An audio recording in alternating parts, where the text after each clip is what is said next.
Supreme court senior lawyer Hyderabadi Menaka Guruswamy చరిత్ర సృష్టించనున్నారు. త్వరలో జరగనున్న రాజ్యసభ ఎన్నికలకు ఆమె అభ్యర్థిత్వాన్ని తృణమూల్ కాంగ్రెస్ పార్టీ ప్రకటించింది. ఆమె గెలుపు ఖాయమని టీఎంసీలు వర్గాలు అంటున్నారు. అదే జరిగితే దేశ పార్లమెంటులో అడుగు పెడుతున్న ఎల్జీబీటీక్యూ వర్గానికి చెందిన తొలి వ్యక్తిగా ఆమె చరిత్ర సృష్టించనున్నారు. ఆక్స్ఫర్డ్ యూనివర్సిటీ, హార్వర్డ్ లా స్కూల్లో పలు డిగ్రీలు చేసిన మేనకా గురుస్వామి ప్రస్తుతం సుప్రీంకోర్టులో సీనియర్ లాయర్ గా ఉన్నారు.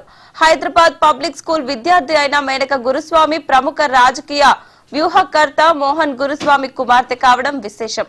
బీజేపీ వ్యూహకర్త అయిన మోహన్ గురుస్వామి కుమార్తె అయిన మేనకా గురుస్వామి ఇప్పుడు మానవ హక్కుల ఉద్యమకర్తగా ఉన్నారు. ఎల్జీబీటీ వర్గాల కోసం సుప్రీంకోర్టులో వాదించి వారికి సమాన హక్కులు సాధించడంలో సక్సెస్ అయ్యారు. మేనకా గురుస్వామికి సంబంధించిన మరిన్ని వివరాలను మా ప్రతినిధి శిరీష్ అందిస్తారు.